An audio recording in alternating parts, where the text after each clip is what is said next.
노후의 후회 없는 선택. 중년이 절대 피해야 할 아파트 유형. 계약서에 도장을 찍는 순간까지만 해도 행복했습니다. 평생 모은 돈으로 마련한 노후의 보금자리. 가격도 적당하고 위치도 괜찮고 무엇보다 이제 편하게 살 수 있을 것 같았습니다. 하지만 입주한 지 6개월 만에 깨달았습니다. 이것은 실수였다고, 되돌릴 수 없는 선택이었다고. 지금부터 들려드릴 이야기 속 주인공은 평범한 중년이었지만 단 하나의 잘못된 선택이 노후 전체를 흔들어 놓았습니다. 그리고 그 실수는 여러분도 지금 이 순간 하려고 하고 있을지 모릅니다. 부산 해운대구에 사시는 최경수 씨. 올해 61살입니다. 작년에 정년퇴직을 하고 서울에 살던 집을 정리해서 부산으로 내려왔습니다. 아내의 고향이 부산이고 날씨도 온화하고 무엇보다 서울보다 집값이 저렴해서 여유 있는 노후를 보낼 수 있을 것 같았습니다. 최경수 씨는 여러 아파트를 알아봤습니다. 해운대 인근의 신축 아파트, 깔끔하고 현대적이고 무엇보다 분양가가 주변 시세보다 저렴했습니다. 부동산 중개인은 호재가 많다고 했습니다. 지하철 연장 계획이 있고 대형 쇼핑몰이 들어온다고, 몇 년 후면 가격이 오를 거라고 장담했습니다. 최경수 씨는 마음에 들었습니다. 30층짜리 고층 아파트, 20층을 선택했습니다. 전망도 좋고 채광도 좋고 새 아파트 특유의 깨끗함이 있었습니다. 계약금을 넣고 잔금을 치르고 드디어 입주했습니다. 새로운 삶의 시작이었습니다. 그런데 입주한 첫날 밤 이상한 일이 벌어졌습니다. 잠을 청하려는데 위층에서 발소리가 들렸습니다. 쿵쿵쿵. 아이가 뛰어다니는 소리였습니다. 밤 11시가 넘었는데도 계속되었습니다. 최경수 씨는 생각했습니다. 이사 온 첫날이니 정리하느라 바쁜가 보다. 내일은 조용하겠지. 하지만 다음 날도 그 다음 날도 같은 일이 반복되었습니다. 매일 밤 10시부터 12시까지 위층에서는 쿵쿵거리는 소리가 끊이지 않았습니다. 최경수 씨는 참다 못해 위층을 찾아갔습니다. 조심스럽게 부탁했습니다. 밤늦게 소음이 좀 심해서 조금만 조용히 해주실 수 있겠냐고. 위층 주인은 미안하다고 했습니다. 아이가 둘인데 낮에는 어린이집 가고 저녁에만 집에 있다 보니 그렇다고. 최대한 조심시키겠다고 약속했습니다. 최경수 씨는 안도하며 집으로 돌아왔습니다. 하지만 상황은 나아지지 않았습니다. 첫 번째 균열. 일주일이 지났지만 소음은 계속되었습니다. 오히려 더 심해진 것 같았습니다. 뛰어다니는 소리, 무언가 끄는 소리, 물건이 떨어지는 소리, 매일 밤이 전쟁터였습니다. 최경수 씨는 잠을 제대로 잘 수 없었습니다. 아내도 힘들어했습니다. 예민해지고 짜증이 늘고 두통을 호소했습니다. 새 집으로 이사와서 행복해야 할 시기인데 오히려 스트레스만 쌓여갔습니다.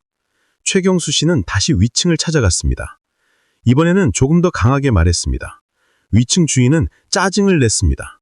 자기네도 최선을 다하고 있다고, 아이들한테 계속 조용히 하라고 하지만 어쩔 수 없다고, 애들이 뛰는 걸 어떻게 막냐고, 그게 아파트 생활 아니냐고. 최경수 씨는 할 말을 잃었습니다. 관리사무소에 민원을 넣었습니다. 관리사무소에서는 양측을 중재하려 했지만 별 소용이 없었습니다. 위층 주민은 자신들도 조심하고 있다고 했고 최경수 씨는 여전히 소음에 시달렸습니다. 관리사무소는 어쩔 수 없다고 했습니다. 이것은 개인 간의 문제라고. 한 달이 지나자 최경수 씨는 깨달았습니다. 이것은 해결될 문제가 아니라는 것을. 위층 아이들이 자라기 전까지는 계속 될 것이라는 것을. 그런데 아이들은 이제 겨우 5살과 7살이었습니다. 앞으로 최소한 10년은 더 이런 생활을 해야 한다는 뜻이었습니다. 최경수 씨는 후회하기 시작했습니다. 왜 이 아파트를 선택했을까? 왜 20층을 골랐을까? 왜 입주 전에 이런 문제들을 생각하지 못했을까? 하지만 이미 늦었습니다. 계약은 끝났고 돈은 다 들어갔고 되돌릴 수 없었습니다. 그런데 문제는 소음만이 아니었습니다. 두 번째 문제. 석 달째 되던 날 최경수 씨는 무릎 통증을 느끼기 시작했습니다.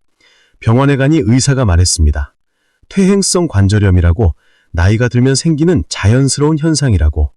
무리하지 말고 계단 오르내리기를 조심하라고. 최경수 씨는 당황했습니다. 자신은 20층에 살고 있었습니다. 엘리베이터가 있긴 하지만 항상 혼잡했습니다. 출퇴근 시간에는 기다리는 사람들이 줄을 섰고 한 번에 타지 못하면 10분 이상 기다려야 했습니다. 무거운 짐을 들고 있을 때는 더 힘들었습니다. 어느 날 엘리베이터가 고장났습니다. 수리하는데 이틀이 걸렸습니다. 그 이틀 동안 최경수 씨는 지옥을 경험했습니다. 20층까지 계단으로 오르내려야 했습니다. 한 번 오르는데 30분이 걸렸고 무릎은 비명을 질렀습니다. 아내도 힘들어했습니다. 장을 보고 돌아오는 것이 고역이었습니다. 무거운 짐을 들고 20층까지 올라갈 수 없었습니다. 결국 최경수 씨가 아래에서 기다렸다가 짐을 받아 날라야 했습니다. 부부 모두 지쳐갔습니다. 엘리베이터가 수리된 후에도 불안감은 남았습니다. 또 고장나면 어떡하지? 나이가 더 들면 어떻게 되는 거지? 10년 후, 20년 후에도 이 높은 층에서 살 수 있을까? 최경수 씨는 밤마다 이런 생각을 했습니다. 그리고 또 다른 문제가 불거졌습니다. 관리비였습니다. 세 번째 충격. 첫 달 관리비 고지서를 받았을 때 최경수 씨는 눈을 의심했습니다. 예상했던 것보다 2배가 넘는 금액이었습니다. 난방비, 전기료, 공영관리비, 각종 부대 비용 모두 합치니 월 40만 원이 넘었습니다. 부동산 중개인은 관리비가 저렴하다고 했습니다. 신축이라 에너지 효율이 좋다고, 난방비가 적게 나온다고. 하지만 실제로는 달랐습니다. 고층 아파트라 엘리베이터 유지비가 많이 들었고 각종 편의시설 관리비도 만만치 않았습니다. 최경수 씨는 다른 주민들에게 물어봤습니다. 모두 비슷한 불만을 가지고 있었습니다. 관리비가 너무 비싸다고, 분양받을 때는 몰랐다고, 입주하고 나서야 알게 되었다고. 하지만 어쩔 도리가 없었습니다. 이미 입주한 이상 관리비는 계속 내야 했습니다. 계산해봤습니다. 연간 관리비만 500만 원이 넘습니다. 10년이면 5천만 원, 20년이면 1억 원입니다. 퇴직금과 저축으로 노후를 준비했지만 이런 식으로 나가면 금방 바닥날 것 같았습니다. 최경수 씨는 절망했습니다. 왜 이런 생각을 미리 하지 못했을까? 왜 입주 전에 관리비를 확인하지 않았을까? 분양가가 저렴하다는 말에 현혹되어 정작 중요한 것들을 놓쳤습니다. 그리고 결타가 날아왔습니다. 네 번째 타격. 6개월째 되던 날 아내가 쓰러졌습니다. 현기증과 호흡곤란이었습니다. 급히 병원에 갔더니 의사가 말했습니다. 과호흡 신구군이라고, 스트레스와 불안 때문에 생긴 증상이라고, 안정을 취하고 스트레스를 줄여야 한다고. 아내는 울면서 말했습니다. 이 집에서 못 살겠다고, 매일 밤 소음에 시달리고 높은 층에 사는 게 불안하고 관리비 걱정에 잠을 못 잔다고, 제발 다른 곳으로 이사 가자고 애원했습니다. 최경수 씨는 가슴이 무너졌습니다. 아내를 행복하게 해주려고 선택한 집인데 오히려 아내를 아프게 만들었습니다. 당장 이사를 가고 싶었지만 현실은 그렇지 않았습니다. 부동산에 문의했습니다. 지금 팔면 얼마를 받을 수 있냐고. 중개인의 대답은 충격적이었습니다. 매입 가격보다 2천만 원 이상 낮게 받아야 한다고. 신축 아파트 프리미엄이 사라졌고 주변에 미분양이 많아서 시세가 떨어졌다고. 최경수 씨는 계산했습니다. 2천만 원 손해에 중개수수료, 이사비용까지 합치면 3천만 원 가까이 날아갑니다. 평생 모은 돈의 상당 부분이 증발하는 것입니다. 그렇다고 여기서 계속 살 수도 없었습니다. 아내의 건강이 더 중요했습니다. 고민하는 동안 최경수 씨는 같은 아파트에 사는 다른 주민들의 이야기를 들었습니다. 많은 사람들이 비슷한 문제를 겪고 있었습니다. 소음 문제, 높은 관리비, 엘리베이터 대기 시간, 고층 생활의 불편함. 모두가 후회하고 있었지만 쉽게 떠날 수 없었습니다. 그중 한 분이 최경수 씨에게 말했습니다. 자신도 60살에 이 아파트를 샀는데 가장 큰 실수였다고. 중년이 절대 선택하면 안 되는 유형의 아파트라고. 너무 늦게 깨달았다고. 최경수 씨는 물었습니다. 어떤 아파트를 피해야 하는 거냐고. 피해야 할 첫 번째 유형. 그 주민이 설명했습니다. 첫 번째는 고층 아파트라고.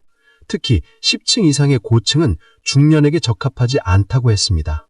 이유는 여러 가지였습니다. 우선 엘리베이터 의존도가 높다는 것. 젊을 때는 문제없지만 나이가 들수록 엘리베이터 대기 시간이 부담이 됩니다. 고장이라도 나면 생활이 마비됩니다. 실제로 이 아파트에서는 엘리베이터가 자주 고장났습니다. 그때마다 고층 주민들은 큰 불편을 겪었습니다. 최경수 씨는 한 번도 생각해보지 못한 부분이었습니다. 화재 경보가 울렸을 때 20층에서 계단으로 내려가는 것을 상상하니 아찔했습니다. 높은 층은 바람도 강하고 심리적으로 불안감도 큽니다. 특히 나이가 들수록 고소공포증이 생길 수 있다고 했습니다. 실제로 최경수 씨 아내도 요즘 베란다에 나가는 것을 두려워했습니다. 아래를 내려다보면 어지럽다고 했습니다. 그 주민은 말했습니다. 중년이라면 저층, 특히 3층에서 5층 사이가 가장 좋다고 했습니다. 엘리베이터가 없어도 계단으로 다닐 수 있고 화재 시 대피도 쉽고 심리적으로도 안정적이라고. 자신도 다시 선택한다면 절대 고층은 안 산다고 했습니다. 최경수 씨는 크게 공감했습니다. 만약 시간을 되돌릴 수 있다면 자신도 저층을 선택했을 것입니다. 하지만 이미 늦었습니다. 피해야 할 두 번째 유형. 그 주민은 계속 설명했습니다. 두 번째로 피해야 할 유형은 신축 대단지 아파트라고 했습니다. 최경수 씨는 의아해했습니다. 신축이 좋은 거 아닌가요? 주민은 고개를 저었습니다.